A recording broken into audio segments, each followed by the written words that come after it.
thank you everyone who's joined us now for our next episode of A Life More Extraordinary. So, what is Life More Extraordinary? Well, hi, I'm Sarah. And as you know, if you've joined us before, this idea is built from a few conversations in lockdown 1 with some inspirational buddies, people that are on this call, all around exceptional individuals, Kat Wildman and Ollie Matthews. And we were just a bit hacked off about this term new normal.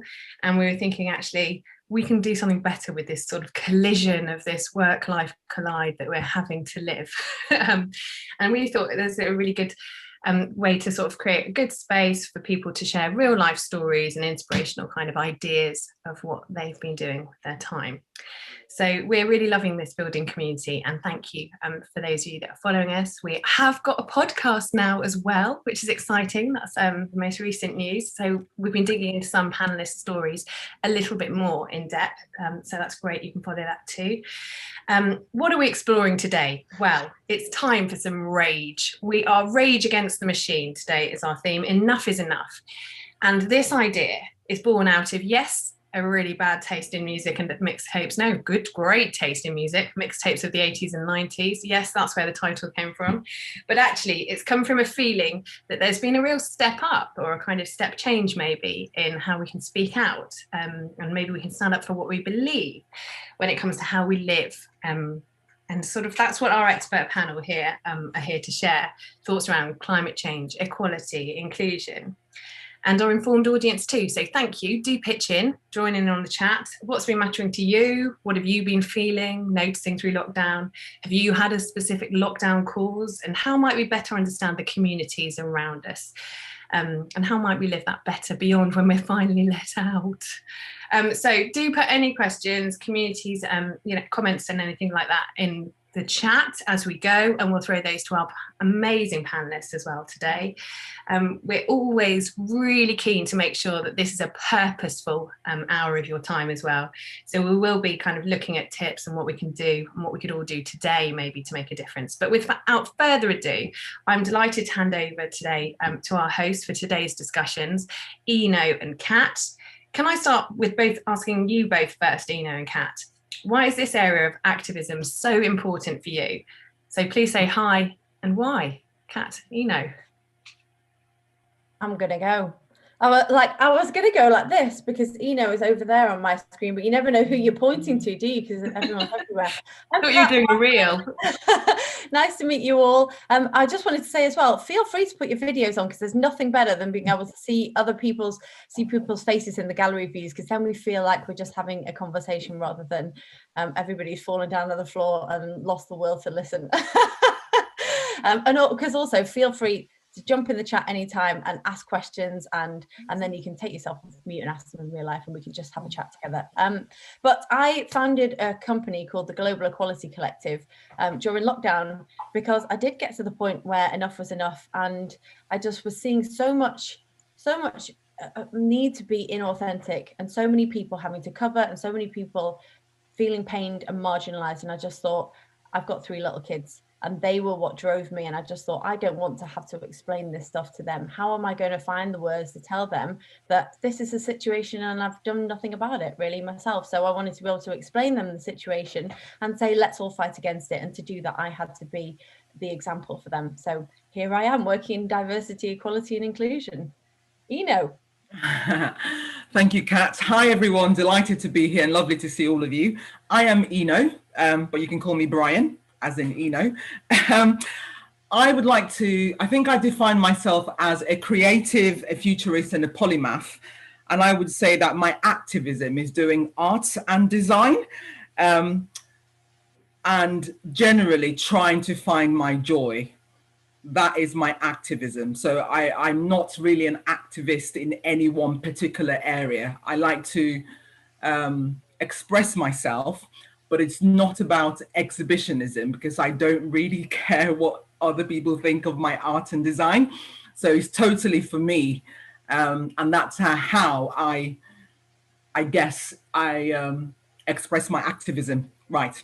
That's me over and done with. No more words to be said. With no further ado, I think we should find out more about our guests. So we have 3 guests. You can see them on the screen.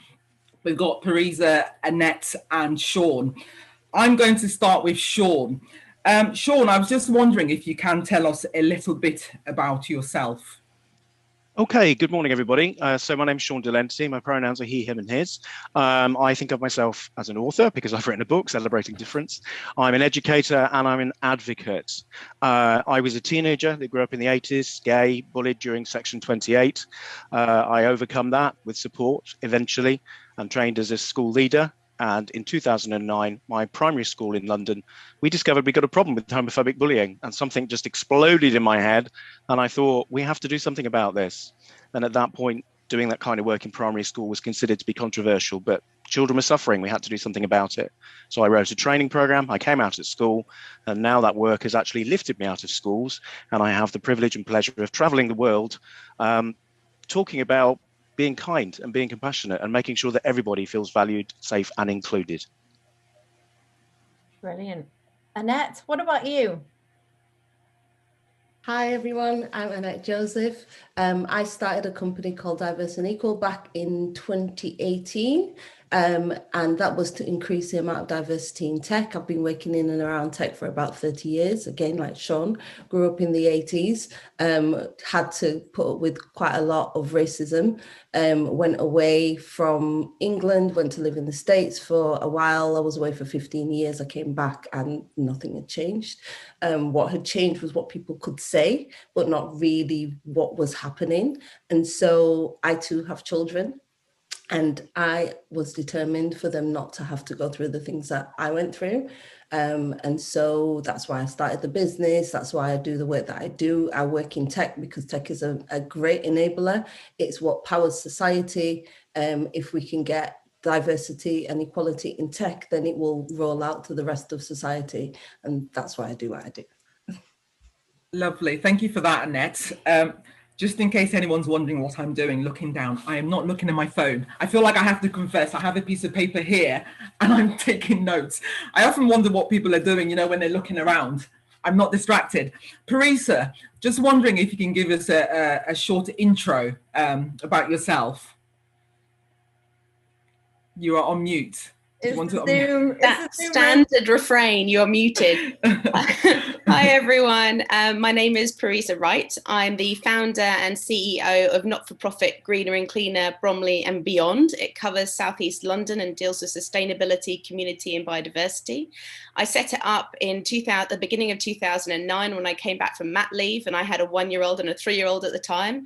And I'd spent my year of mat leave feeding my daughter and seeing all these images in the news of children striking and, being given till 2030 to halve our carbon emissions, and wandering around the streets of Bromley where we have like the highest ownership of cars of all the London boroughs, and just looking at people's recyclings and seeing people putting half a cake in there, with their recycling or their plastic bags. It was just blowing my mind that we had these massive issues going on in the world and affecting our children, and no one seemed to be aware of it. So I went back when I joined for mat leave. I set up this not-for-profit, and within a few months there were thousands of people involved in it, and now we've got over 6,000 members, and we're trying to change Southeast London and making it local for people and showing them how they can make a difference at home in their communities. So empowering people so they didn't feel alone like me, and so they didn't know where to start, so helping them know where to start. So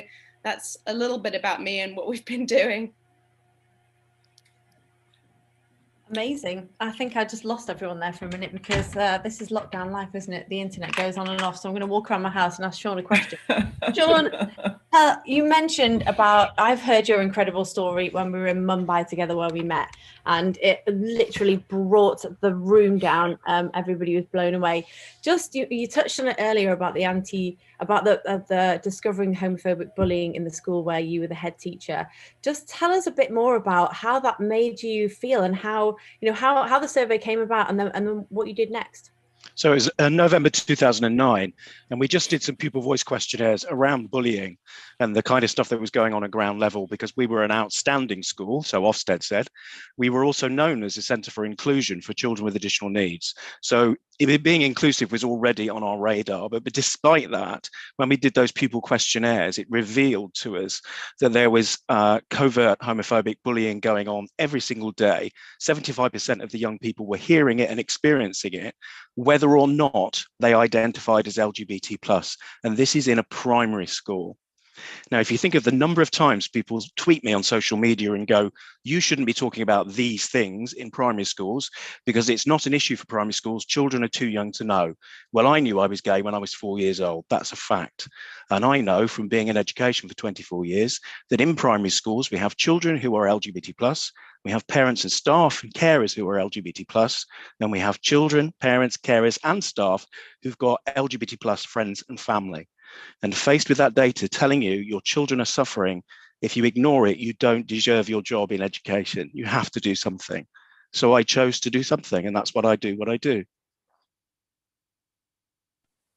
Thank you so much for that, Shaun. I do have a question for Annette next, but I feel like I just need to ask you really quickly. What did you do, Shaun? Because you said, this is why I do what I do. And I'm just wondering, what is that one big thing that you did? I found my voice. First of all, I came out at work, and that was the first time I was out at work in my entire professional career at the age of 40.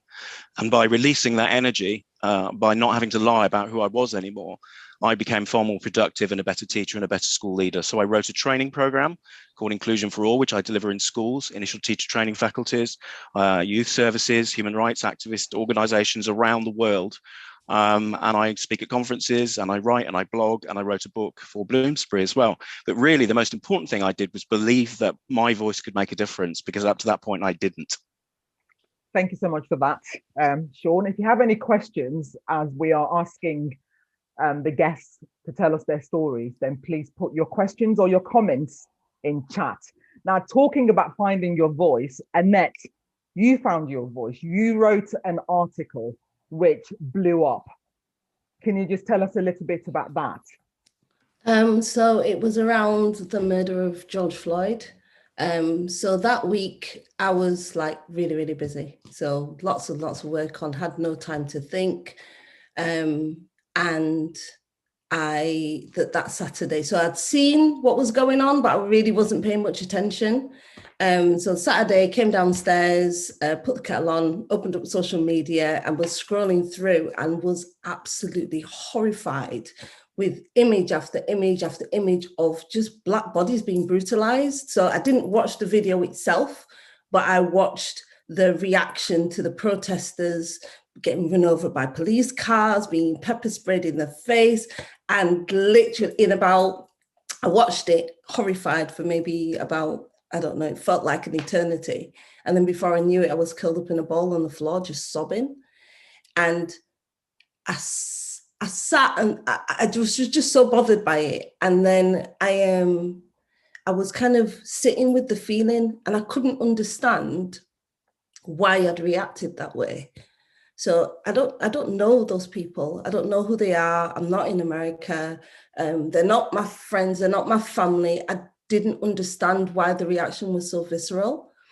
And so I do when I'm trying to figure something out, I'll write it out. And so I literally asked myself the question and sat with a pen in my hand, and the article just came pouring out of me. And the thing I think that resonated with people was the fact that it was something that we all feel. So I guess as a Black Caribbean woman, I'm a Black person. We are separated by a boat ride. It could be any of us, all of us in the diaspora. We're all the same. And what happens to us in America happens to us in the UK, maybe not with the guns, but still it's the same, similar experience. That happens to us in Brazil. What happens to us in colonized parts of the continent, still colonized, even though they're decolonized. And so, yeah, it was really important to get that story out. But I was scared to press publish, and I was very surprised and happy about the response. So the Black people contacted me and said, thank you for telling our story in such an authentic way. And I was also contacted by white people and people of other ethnicities that said, I didn't know that this was happening. Thank you for educating us, and thank you for sharing. So yeah, it was quite an interesting time. Amazing. And another story of vulnerability, of like finding your voice and going, hang on a minute, enough is enough. I need to say something here. Maybe you could, it's a fantastic article, and maybe you could put the link in the chat so everybody could have a read of it, because I'm sure everybody would love to read that. Parisa, I remember when I very first met you on Instagram, and you were doing Greener, Cleaner, Bromley and Beyond, and you were giving people like small tips on what to do. And then I just watched as your profile and what you were doing just escalated and just got bigger and bigger and bigger because of the way you were talking about. Or what do you think it was? Why do you think it got so big? I think there was just a gap there for people who wanted to make changes. And I think, to be honest, it started off, I think, with parents, because, you know, my husband and I went back from mat leave, my head had cleared, I knew I had to do something about it. And we were both tearful at one point, because we were like, what the hell is this world that we brought these children into? You know, we're responsible, intelligent, compassionate people, yet we've lived our lives not thinking about the consequences of our actions. And then we brought these children into this world where they're being told they've got 10 years to turn things around, or they're going to deal with like all these apocalyptic movies we've ever seen. What the hell? And so, you know, I felt that we had to do something, and people just, it's awareness, right? It's like a Thomas Hardy novel. Things go wrong because people don't communicate properly. And actually, we're all human beings, and we all want to see our children thrive, and we all want to know that there's a future for us. And especially we want to know our children can have children, you know. So I think it started with parents really sort of like getting hold of it and finding a way that they could make easy changes at home, but also in their community, and they could bond with their community and have a bigger impact than just working on their own. And people like being part of a community, a group, whether it's online or elsewhere, where they feel that they're not a drop in the ocean, and they feel braver to do more stuff. And they can see more people and a wider variety of people engaging. So I think it was, you know, it was just the time. People had heard for so long about what was going on in the news, and then they could see the children. And then this was an opportunity to go, actually, I'm not going to leave those children on their own. I'm going to do something about it in Bromley, in Lewisham, in Croydon, in Greenwich, and make sure that we're not just restrained by whoever is leading the council at the time, whoever's leading the government at the time, because I'm a human being too. And if I don't do something about it, I'm being irresponsible to my children. So I think it started with parents, but it's grown much wider than that. Obviously, young people see why it means something to them. Older people see why it means something to their future generations and the legacy that they're leaving. And I just think the timing was right for people to have a way to be empowered to do something. And that's why I think it grew so quickly. You know, it's doing the muted. Everybody has to fall foul of that, don't they? It's the rules. It is the rules. Thank you so much, Parisa. Lots of comments in chat and a few questions as well. Maybe we'll get Sarah to read some of them out later. And please continue to put your comments and questions in chat. Also, Annette has shared the article in chat as well, if you want to go and have a look at it. Not now, after we finish this lovely session. So kind of following on from the first questions we've been asking our guests, obviously we've all been in lockdown for at least a year, and that's had a massive impact on our lives. So I'm going to go back to Shaun now and ask, what's life been like for you in lockdown, and did it change how you approached your cause, Shaun?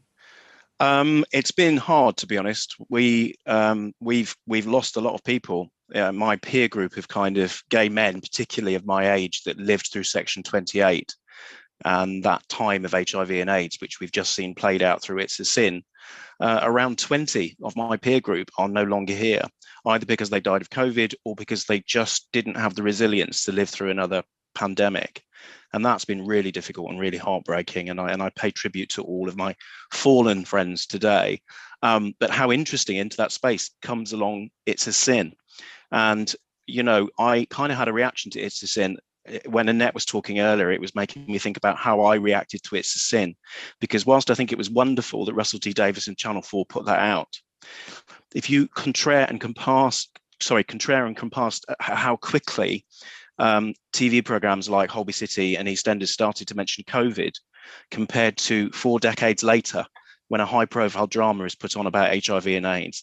That disparity between the time it's taken to do that tells you everything you need to know about why I do the work that I do. And of big concern to me during lockdown has been the experiences, particularly of young LGBT plus people.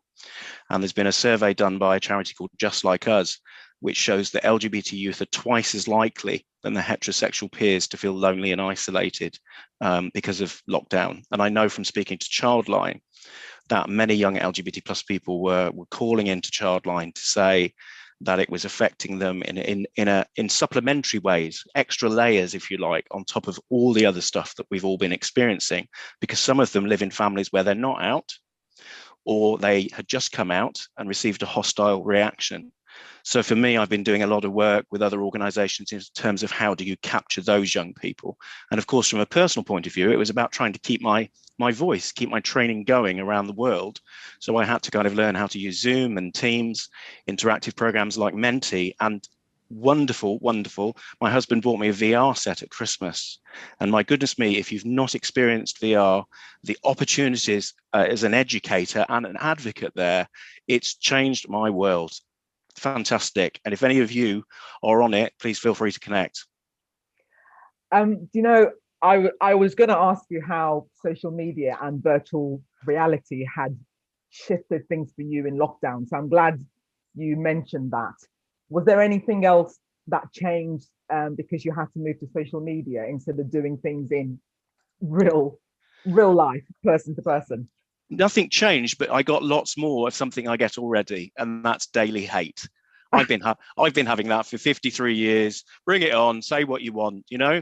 But particularly over the last 2 years anyway, it's got worse and worse and much more strategic. And during lockdown, it's been really, really bad and really noticeable. And again, young people have encountered that. So my concern has been more for them than me. Yeah. That's awful. Absolutely. Or that's it. The more it opens the pathways up for good things, the more it opens up the pathways for absolutely as well. It's horrible. I wanted to ask Annette. So me and Ina were discussing this before we came on, and I was saying through my white woman lens of the world, it feels like so many more people have woken up to what racism actually means. But that is through my white woman view, like eyes looking at the world. And Ina was like, not really, not enough.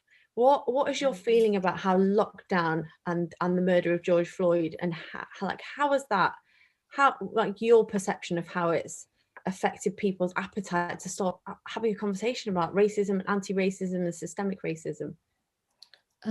So I think if we flip back to like June, July, August time, there was a great appetite. It was really encouraging to see the groundswell of people getting involved and wanting to talk about this and wanting to change. And I think that was because of lockdown. So what happened to George Floyd is not new. That's been happening for, I'd say, publicly on camera for at least 8 years. Before that, decades, centuries even. So what happened to George Floyd wasn't new. What was new was the fact that people were at home and people were less busy and people had time to stop and reflect and think about the world that they live in and what kind of people they want to be in this world. I think that was the difference. And as lockdown has gone on, and as the media has done what the media does, which is spin, and there's been an attack on Black Lives Matter in terms of, saying it's a political organization, saying it's violent, saying it's all kinds of things. But if you think about the name, even having to say Black Lives Matter, I mean, as a society, as a world, we should be ashamed that is even a thought that people have to say. Like, I went to one of those demonstrations. In fact, I went to both of the demonstrations in Manchester. And it was the first one, which was the Saturday that I was on the floor. And that demonstration, I remember walking through the streets, and at one point people said, we just want to live. And that brought me to tears, because that is exactly it. That is exactly right. People just want to live. It's like, if we, it just seems like there's no right way for us to do this. If we say, if we take a knee, you're being political, you're being too quiet, or you're disrespecting this. If we walk in the streets, then you're being disruptive. There is no way for us to talk about this. And so we just have to get to a point where I'm going to be authentic. I'm going to say what I have to say. And if you don't like it, that's your business. that's you. That's on you. That's a you problem, as my teenager would say. That's a you problem. That's not a me problem. But there are definitely a lot more people who are awake and who want to hear and who want to find out more. But there is still a pull of society saying, that's not right, there's a pull. So there's a certain amount of commitment and dedication to finding out, to listening, to empathizing to this problem that you don't even see, because it's like electricity. You plug the thing in the wall and the electricity is there, but you don't see it, but it still exists. And so there is this commitment to this thing that is invisible to you. It takes a lot of, you just have to commit to it, and it's not easy. But if it's not easy for you, think about how it is for us. Oh God, 100%, 100%. I think there's 33 people on this call who are going to stand with you the next time you feel like going in a ball on the floor, calling us. We'll come there with you, because enough is enough in that regard, completely. Yeah. Kat, should I jump in with some comments from the chat, because there's just some really, everyone is responding so much, Annette, and I just wanted to tell you that people, we just want to live. That comment you just said, people are quoting that here in the chat, and they're saying, we just want to live. And we've got here from Sarah, we just want to live without the avalanche of hate as well. And that really resonates with what Shaun was saying as well earlier. So just to say, for all of your stories already, I mean, we've got an earlier comment as well about kind of, I don't know if I'm more emotional today, but you just made me tear up here from Hazel, like kind of hearing your story, and people really thanking you also for your openness as well in sharing. There's a few questions here around kind of, how do you kind of get over the fear in sharing your story, taking that step, kind of what gave you the support you needed to sort of to overcome that fear that stands in the way? I don't know if anybody particularly wants to jump in with that. Can I say something about that? Yeah. So obviously I lived near to the school that I came out in, and we'd actually had 2 National Front marches past the school, so there was a presence in the area. So for me, it was a real kind of, I was really scared about coming out of school and the reaction I'd get.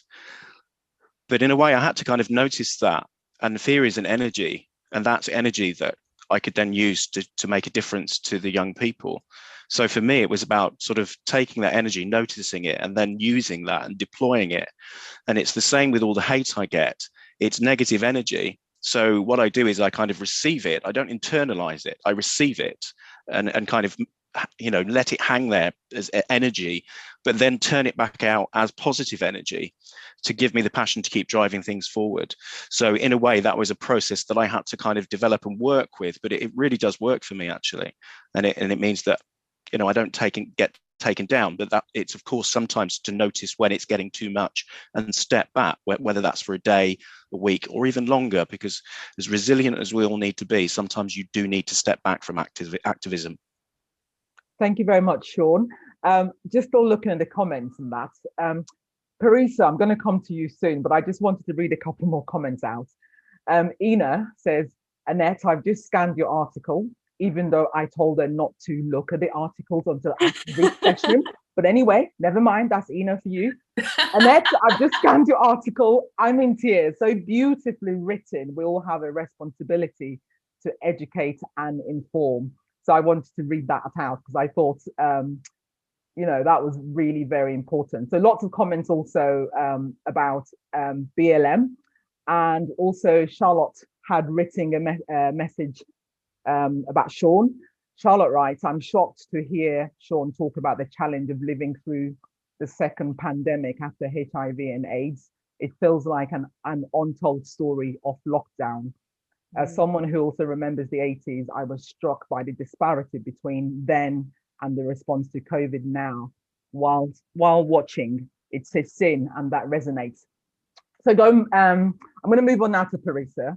There is a comment here also for Parisa. Someone's written, Parisa, what you said is so interesting about not relying on who is in government or in the council at the time. If we were to wait for someone in the structures of leadership to change things, we would be waiting a lifetime. Often they respond to the people and the movements the people create. So Parisa, I just wanted to ask you, what's life been like for you in lockdown, and has things changed for you and your cause? Well, I mean, like everyone, lockdown has been intense, but we were in a fortunate position to work from home. So we had our 2 and 4-year-old at home, and it's been the same for me as it has been for all our. So we've got like 6,000 people involved with this group, and we've got at least 100 plus sort of volunteers who want to be active. But what I found is it's been very challenging, obviously, balancing very young children, homeschooling, guilt, and work and guilt, and doing this work. Now, I kind of like get it so much that I can't step back from it. And I've been obviously doing lots of hours in the evenings and weekends and pushing this forward. But it's easier for us because we're in that fortunate position where we have got ongoing jobs. But a lot of the other volunteers, they're trying to juggle potential redundancies, really struggling with children at home, like new babies, etc., etc. And in normal times, they'd be able to get out there and be involved in planting trees or getting involved in putting on events and bringing the community together. And that side of things has been really tricky for a lot of people, like having the headspace and having the time to actually do proper volunteering time in the community. But on the other hand, lots of us have been doing volunteering time around creating scrubs and masks for NHS and for our food banks out of upcycled sheets and things like that. And also the online side of it, as everyone has said, has gone, crazy. So there's a lot more people getting a lot more involved. They're getting to know their communities better because they're stuck at home. They can't go for drinks in London. They can't go for days out in London or whatever. They are seeing their local parks. They're seeing their local communities. So in that way, people are commenting much more online, doing more things around public consultations and petitions and things like that. And so people are engaging and getting to know what their local councillor is doing. I mean, to be honest, until 2 years ago, I had no idea who my local councillors were and what they were doing, because I didn't think it was relevant to me. Now more and more people are realising that it actually matters what their local councillors do and say, and whether they represent them and their makeup and their thoughts. And so we are telling people to get involved with their PTAs, their residents associations, their community groups, and change the makeup of those groups and the thought processes of those groups, and make them open to these ideas of sustainability and community, so that can change what the council's doing and what the government's doing. So it all ties together that in some ways it's been harder, but in other ways people have been more engaged because they've really got to see what their community is like, and they've got to see upsurge in traffic, 150% of what it was normally, the air pollution issues, all that sort of stuff, the degradation of trees dying and wildlife not being looked after, and all that litter that we had over last summer, how that affects everything. And people are engaging in ways that they didn't before, because though they have all the stresses of now lockdown, they also are really seeing for the first time their community. So there's been pros and cons, I think.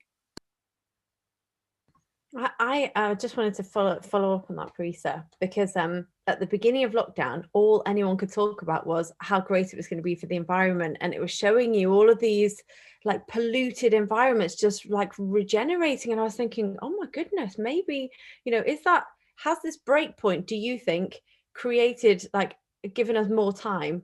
Or do you think it's made people relax a bit too much? What are your thoughts on how COVID and the fact that people just haven't been polluting and driving around, about how sustainable that is, and actually whether it's made a substantial difference to anything? I think I think it's been good in some ways. I think I read something that said that there'd been an overall 5% reduction in carbon emissions. But if you put that into perspective, the fact that we need to reduce our carbon emissions by 50% and all that we've gone through now and only have such a small reduction in carbon emissions is like, it makes it daunting. It makes you realize that actually we need real massive systemic change. We all need to be on green energy. We all need to have, this greener recovery that they're talking about, which is great. So the fact that language even exists, the fact that people are like, actually, I don't want to go back to the old norm. I want to create something new out of lockdown. The fact that a lot of councils are putting together greener recovery teams and the government is talking about stuff like that. Unfortunately, though, we think that there's been a lot less driving during lockdown. Maybe there's been a lot less driving, but in between lockdowns, like just before Christmas, when the schools went back, when the schools go back again now, and people are allowed to sort of go back to work to an extent, the traffic is insane because people can't use public transport, people can't car share. And people don't feel comfortable because we don't have the walking and cycling infrastructure. We don't have the crossings. We don't have the cycle paths where families feel comfortable allowing their children, allowing their husbands, allowing whatever to cycle or walk to work or to school or whatever. So that's why the government has been investing in active travel, though, question mark whether it's been done in the right way. But, it just highlights the fact that actually we think that there's been a lot less pollution, but at certain points, the traffic's been 150% of normal. Wow. So actually, air pollution is during a time of a pandemic, a respiratory pandemic, our air pollution has gone up to 150% from the cars, and people are home more. So they've been doing more bonfires and more wood burners because they're clearing out their homes or they're getting cozy at home. And that creates, I think there's an insane figure, but I mean, much more PM 2.5 particulate pollution comes from bonfires and actually wood burners than it comes from diesel engines, insanely. So there's just not that awareness there that actually during a respiratory pandemic we need to be doing more to reduce those pollutants out there. And actually there's a big job around this green recovery. We need to make sure that, I know that things like aviation and travel and cars, they're great and they employ a lot of people, but actually there's a lot more industries that we can be creating and developing. And what happens to our recycling? How do we manufacture things? We don't have a lot of that stuff here, and we can be trying to look into what this green recovery means around renewable energy, around recycling, around sustainable growing, etc., etc. And there can be a lot more jobs, but you just want to feel like the government and councils to an extent really get it and really start making those changes rather than relying on people going, well, I could hear the birds sing for a while, so things must be better now, because actually it's going to take a bit more than that. But it's an exciting prompt, I think, and I think people have had time to sit and think, actually, we need to change things, and actually, how do we do that? And they are waiting for governments and councils to really lead the way. So fingers crossed that between us and them, we can push towards it, multi-pronged approach. I think that's a really brilliant point, actually. And that leads very nicely onto the last round of questions that we have for you. I'm also very conscious of time, and we have 15 minutes left. So I really want to get through the next lot of questions, which is about call to action, which you were already starting to talk about there, Parisa. But before we go to those questions, I want to read a couple of comments. Robert says, less people are using public transport, lots of people using cars. Sophie says, I live on an A road heading out of London, and I feel like the traffic for the latest lockdown has been the same as pre-lockdown. And Robert also says, more people at work and walking, lots more littering, particularly face masks and other disposable PPE. I have seen a lot of face masks on the pavement. So this, hopefully, this will round things up quite nicely. I'm going to go to Shaun first. I think it's time to talk about, some sort of call to action. What can people take away from what we've been talking about today? And what would you like people to do? What do you want to see, Shaun? I think what I'd like people to think about is that there are multiple entry points to become an activist, if we want to call it that. I never actually think of myself as an activist because I believe that making schools and communities safe spaces for everybody is just something we should all have a shared responsibility to do. So I don't believe I'm a hero or an inspirational leader or any of those things. I just believe I'm just doing what we should all be doing. It's around believing that you've got a voice and believing that you can make a difference and make a change. I never planned to be doing whatever it is I'm doing right now. It was never in my, game plan. I just reacted and responded to a specific issue. And once I'd found my voice, I found that other people then started to find their voices, and I found other people that felt the same.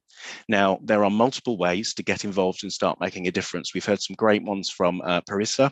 Also at parliamentary level, we do have a democratic system, which we do need to engage with. You can lobby MPs, you can arrange to meet the peers, the barons and baronesses, you can arrange to actually meet them. You can go to MPs consultancies in their constituencies on a Friday. You can contact them via social media, online, through Twitter. It might feel a bit distant and unobtainable and a bit frustrating, but that process is there and we need to engage with it. So that's on one level. But at a simpler level, get on social media, write, blog, make videos, talk to your friends, form networks, just do something. And just by doing something, you're already making a difference. Small steps can make a huge difference. And I spent time in lots of protests before lockdown. So I spent time with the Leavers and the Remainers, and I also spent time with the Extinction Rebellion protesters.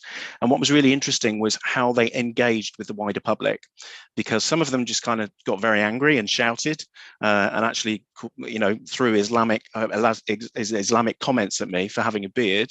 So that wasn't a pleasant experience. Whereas the Extinction Rebellion protesters, they wanted to talk to people about what it is they were trying to do. And I think that's a really important message. People will look at you as an activist and make perhaps a negative judgment or assumption. And it's up to us to kind of communicate with clarity and with compassion what it is we're really trying to do. So that's a big headline message for me. But the main message is believe that you can and believe in your own voice.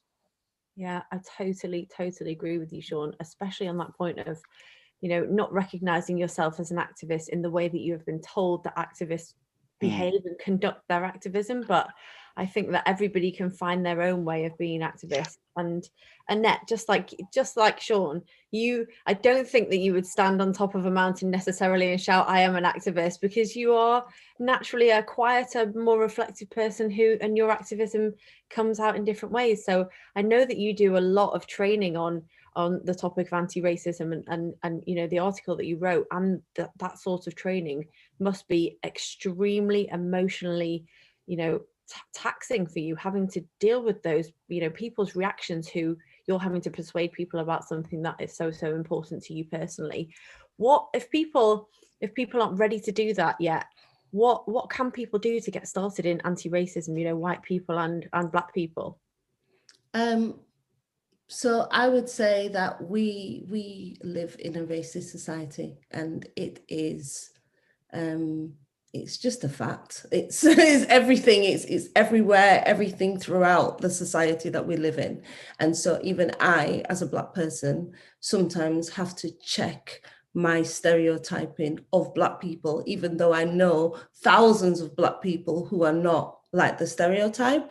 And so I would say then that racism, a lot of the time, people think it's outside of themselves, but it's actually in us. And we have the power to be honest with ourselves, to examine our thinking, examine where our decision-making comes from. We make instantaneous snap decisions about people all the time. It's human nature. We favor people who look like us. And so I would say, expand your circles, look for people who are look for people who can change your thinking about the stereotypes, even the stereotypes you don't think you have, but you actually do. So there's loads of resources in the article, loads of things around British history, loads of things around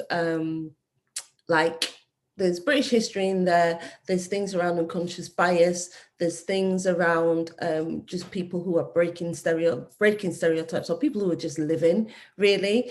And there are other people, there are people that you can follow on social media. Just do more in terms of widening who you spend time with, and whether or not that be face-to-face, or whether it's somebody that you're reading or following, or or listening to on podcasts. So I would say expand your circle first of all, and then listen. So if you, like I said, with the electricity analogy, just because you can't see it doesn't mean to say it's not happening. So if somebody tells you their lived experience, believe them. Because that is powerful. I'm finished. That was just a pause for effect. Carry on. Carry on, please. Yeah, because that is their lived experience, and that is powerful. Being listened to and listening to other people, you can learn an awful lot just stopping and listening to somebody else. And then I think the last thing I wanted to say was around empathy. So when I teach the classes, so I work with organizations to help them understand the business benefits of diversity so that they can then prioritize it. So when I work with and I do the training, empathy is the thing that is key. So we have all been lied to by our history that is omissive, by a whole bunch of things that happen in our society. So it takes a lot of empathy for everybody. You know, we're not going to get anywhere battering each other over the head. We have to stop and pause and listen and be empathetic and understand each other's point of view and speak up when something isn't right. Don't just sit there, speak up and actually say something. Now Thank you. Thank you, Annette. Just a few comments in chat. Jason says, so I'm from Singapore, living in East London now, and I never knew what it meant like to feel a sense of otherness. It happened for the first time, and I've felt a strong sense of solidarity with my Black friends, and I've been involved in conversations on equality. I wasn't ignorant about EDI issues before, but seeing it firsthand here has been both impactful and moving. Also, I want to say in chat, Shaun has put a link to one of his blogs or articles, so please go and see that. Also, Ollie has put in chat our link, a Life More Extraordinary link, so where you can join us on LinkedIn, Twitter, Instagram, the website, and YouTube. Literally everywhere online you can find a Life More Extraordinary. So please go and check that out. So I'm going to come back to Parisa for the last time, and then we'll hand back to Sarah to wrap things up. Now, Parisa, you had already started to allude to it, you know, the last time you spoke. I just wondered if briefly, if you can tell us what you would like to see next, as in what is your call to action? And that's really important for someone like me, just because before we came online, there was a plant behind me and I didn't want it to show. This is a confession now. And I was like, ugh, I don't like plants. Oh my God, everybody went, you know, so I need to learn a lot about sustainability. So Parisa, call to action, what more should we be doing? Well, I guess there's two things, isn't there? It's about using our voices, as I tried to allude to before, and it's using our choices and actually being really non-judgmental and positive and collaborative with people, because everyone's at different stages. Somebody might be like still battling with their recycling, and somebody might be, you know, they've given up flying and driving, you know, and they're living, you know, pure pre-loved life or whatever. And the important thing is that people find one or two things that they can do and get, and then they can build on that. So David Attenborough says, waste less. That's a really important message. I would say buy less stuff.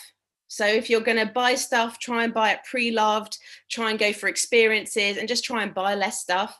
Fly less, you know, that has a massive carbon footprint. You know, if you fly normally twice a year, I mean, a lot of people don't fly, but, you know, a certain percentage of our society creates, you know, 90%, a small percentage of our society have 90% of the flights, and certain people are used to flying 4 times a year. So if the people who fly could get down to 1 time a year and just try and drive or try and train or try and, you know, use a boat, etc., that would make a massive difference.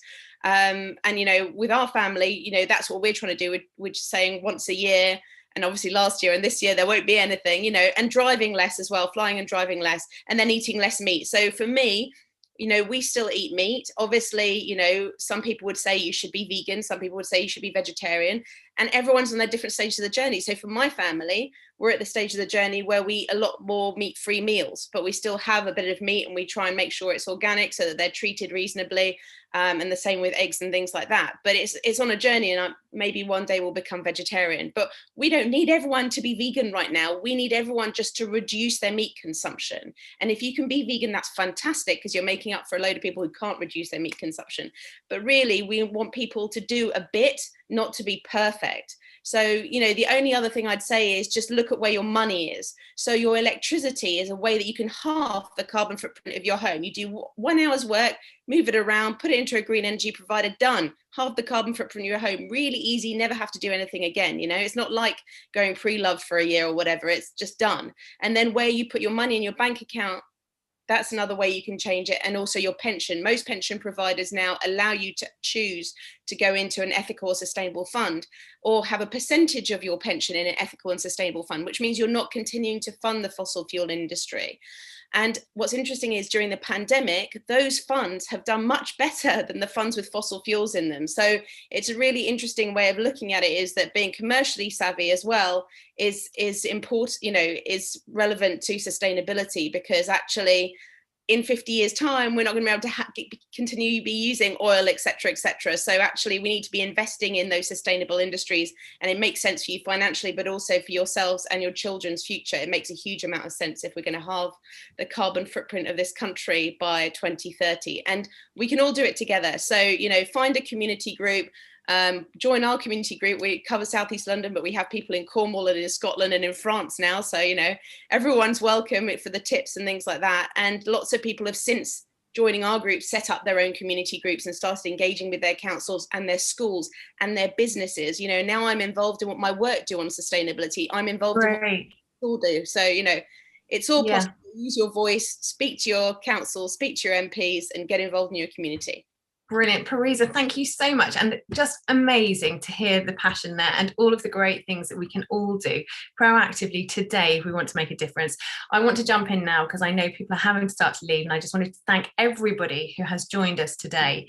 Our incredible panelists, thank you. Do share the recording of this webinar. We will be sharing it across all of our social media. The links are in the chat. It is Shaun's birthday today as well, and he has been our panelist. I wanted to give him a quick shout out and a happy birthday to you. Whoever wants to join me, come off their mics, please do sing to Shaun. Happy birthday, Shaun. Thank you very much. Thank you. Hey, Shaun. Cupcakes. Thank you. What a lovely way to spend my birthday. It's been really joyful. We sent him cupcakes. Yeah, I think most of the evidence of that has been destroyed.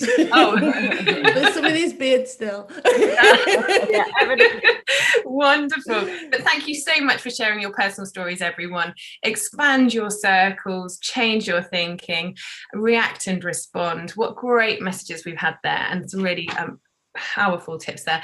We've had such a massive response to this, and we have, you know, had separate emails. We've also got another Rage Against the Machine lined up in a month's time to keep exploring these issues because they've been so prominent. So do sign up and encourage other people to do, and follow us on our social media. We will be recording podcasts as well. We've got a podcast with more individual digging into the stories of some of our panelists, so you can learn more. But thank you, everybody. Really hope you have an absolutely extraordinary afternoon and a much better beyond.